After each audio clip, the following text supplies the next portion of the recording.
Mas vamos em frente. Montaigne afirma que a educação era ensinada por meio de ameaças e castigos. A educação dada desses moldes, conclui o autor, atolema os alunos, pois exigia-se dele que decorasse e repetisse a lição, produzindo-lhes a vã sensação de tudo saberem. Neste ponto, Montaigne volta-se contra a educação escolástica, que é muito interessada em treinar seus alunos para bem falar, a fazer bom uso dos sofismas e da retórica.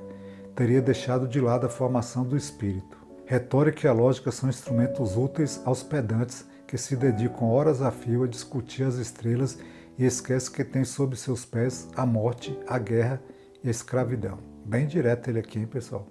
E claro que aqui há uma ironia à filosofia que ensinava naquela época, né? É estranho que em nosso tempo a filosofia não seja, até para gente inteligente, mais do que um nome vão e fantástico, sem utilidade nem valor na teoria como na prática. Creio que isso se deve aos raciocínios capciosos e embrulhados com que eles atopetaram o caminho.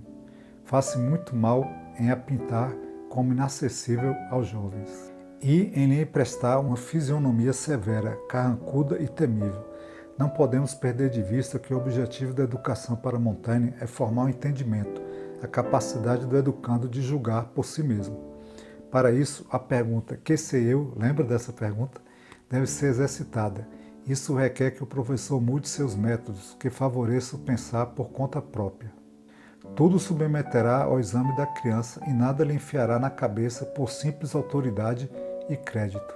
Apresentem-se-lhe todos em sua diversidade e que ela escolha se puder, e se não puder, fique na dúvida.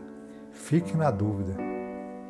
Ao ler um filósofo, importante não é repetir seu preceito, mas é ter seu espírito. Trate de assimilá-lo. Eis a bela metáfora utilizada por Montaigne para dar conta deste processo de apropriação e assimilação do que se leu.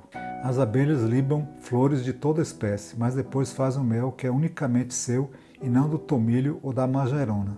Da mesma forma, os elementos tirados de outrem, ele os terá de transformar e misturar para com eles fazer obra própria, isto é, para forjar sua inteligência. Forjar a inteligência, o entendimento e a capacidade de julgar passa também pela experiência da vida cotidiana, como, por exemplo, observar a conversa à mesa, a malícia de um criado, a estupidez de um outro. Deve-se desenvolver na criança agudo senso de observação, levá-la a sondar o valor do que é dito pelas diferentes pessoas com quem ela convive e retirar delas o que é útil para a vida.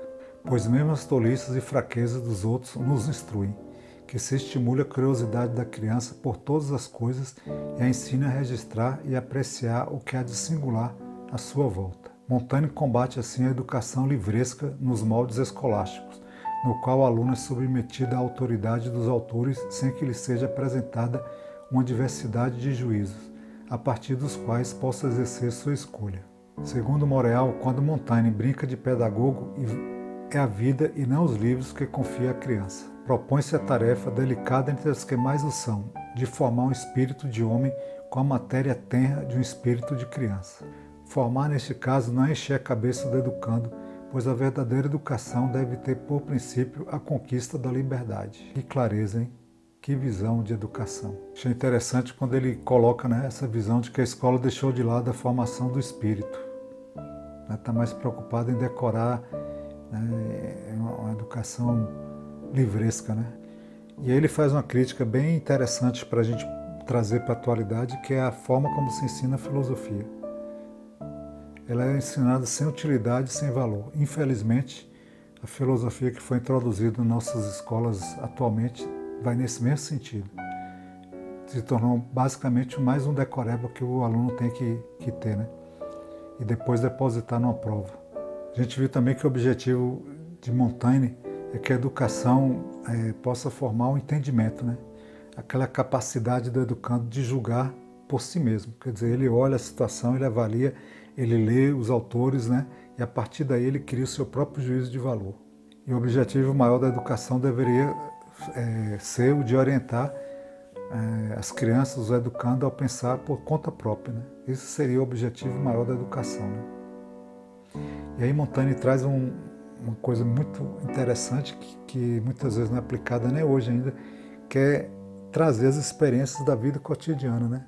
Entendimento e a capacidade de jogar olhando as coisas da vida lá na família, como é que é o pai, como é que é a mãe, como é que são as relações, como é que é uma pessoa quando vem de fora, como é a situação, tem um prestador de serviço em sua casa. Então tudo isso faz, segundo Montaigne, ampliar o conhecimento e amadurecer na criança, no jovem, né, o aprendizado. Né?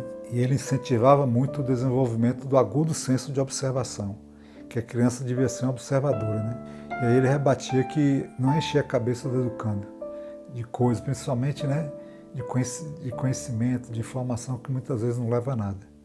E aí ele finaliza essa nossa parte do texto dizendo que a verdadeira educação deve ter por princípio que a conquista da liberdade. Que coisa fabulosa, hein? A conquista da liberdade. A educação deve levar à liberdade. Isso é muito legal.